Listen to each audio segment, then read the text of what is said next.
AHY ajak Nasdem dan PKS bentuk Sekretariat Perubahan. Urusan Cawapres terserah Anies. Ketua Umum Partai Demokrat Agus Harimurti Yudhoyono atau AHY, mengajak Partai Nasdem dan Partai Keadilan Sejahtera segera membentuk Sekretariat Perubahan. Hal ini dilakukan sebagai bukti keseriusan dan komitmen Partai Demokrat dalam mewujudkan koalisi perubahan. AHY menegaskan, koalisi Demokrat, PKS, dan Nasdem bertemu bukan untuk politik transaksional dan pragmatisme. Koalisi Demokrat, PKS, dan Nasdem dipersatukan oleh visi dan semangat yang sama, senasib dan seperjuangan, untuk mengemban amanah rakyat yang menginginkan perubahan dan perbaikan pada kehidupan bermasyarakat, berbangsa, dan bernegara, tegas AHY, Kamis, 26 Januari 2023. Sebenarnya, lanjut AHY, kerja tim kecil koalisi perubahan sudah mendekati tahap final. Dengan rentang waktu komunikasi lebih dari 6 bulan, sudah cukup untuk mengambil keputusan yang penting dan fundamental. Adapun terkait bakal calon presiden atau baca pres, sudah ada kesamaan cara pandang dari ketiga partai untuk mengusung Anies Baswedan sebagai baca pres 2024. Urusan cawapres terserah Anies.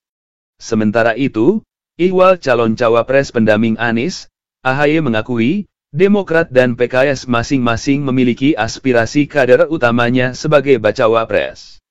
Sebagai aspirasi selaku calon anggota koalisi, itu wajar, tegas AHY. Yang terpenting, lanjutnya, diskusi cawapres hendaknya tidak menghambat finalisasi koalisi. Kami rasional saja. Jangan sampai faktor penentuan bacawa pres ini justru menjadi hal yang menghambat bagi terbentuknya koalisi perubahan. Untuk itu, Demokrat akan mengajak PKS agar menyerahkan keputusan bacawa pres kepada baca pres yang kita usung. Dengan demikian, tiga partai memiliki kesetaraan yang sama dalam koalisi, AHY melanjutkan. Selain itu, menurutnya, Capres akan memiliki independensi dalam menentukan pasangannya, tanpa diintervensi oleh pihak manapun. Sehingga pasangan ini akan harmonis dan saling melengkapi ketika kelak mendapatkan amanah untuk menjalankan roda pemerintahan. Bukan kawin paksa, tegas AHY. Mengenai kriteria bacawa pres, seperti yang disampaikan oleh Anies Baswedan, AHY merasa tidak ada kendala. Terkait kriteria bacawa pres, secara prinsip tidak ada masalah bagi kami. Itu haknya baca pres, kata AHY. Sebagaimana diketahui, saat berkunjung ke Bandung pada 22 Januari lalu, Anies menyatakan bahwa dirinya akan memilih bacawa pres yang paling berkontribusi pada pemenangan, berkontribusi pada stabilitas koalisi, mendukung efektivitas pemerintahan, dan memiliki chemistry atau dui tunggal.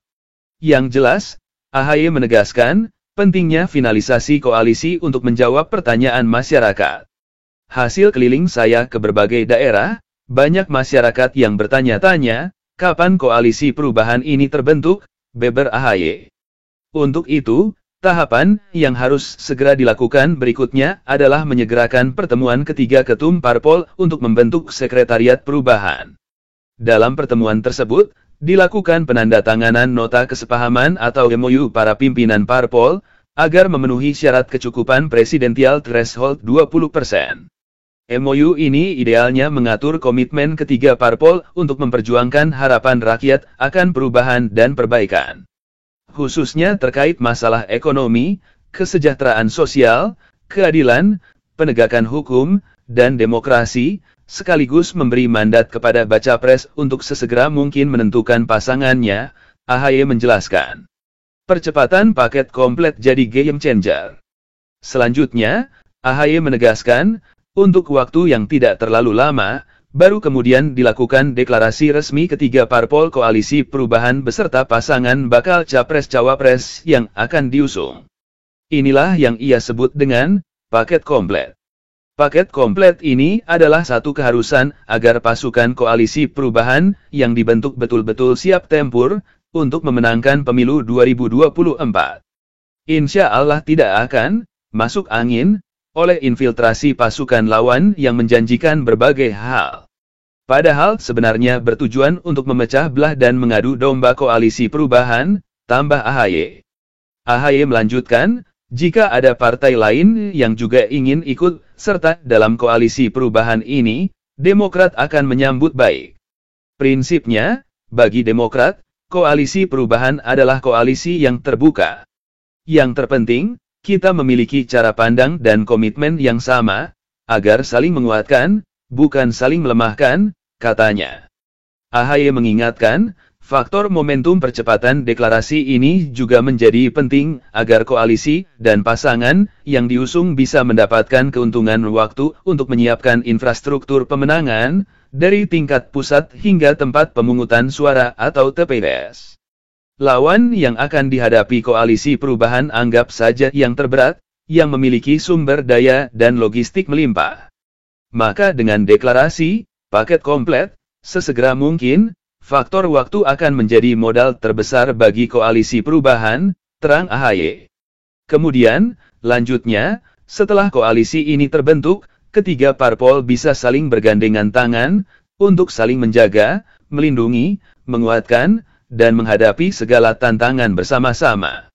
Dengan demikian, AHY berharap, jika langkah finalisasi koalisi ini bisa terwujud dalam waktu yang tidak terlalu lama, akan menghadirkan energi perjuangan yang lebih besar. Ini bagian dari ikhtiar bersama untuk menjemput takdir. Insya Allah ini akan menjadi game changer. Sehingga koalisi Demokrat, PKS, dan Nasdem, serta baca pres dan bacawa pres yang diusungnya, bisa mengemban amanah rakyat dengan sebaik-baiknya, tutup AHY.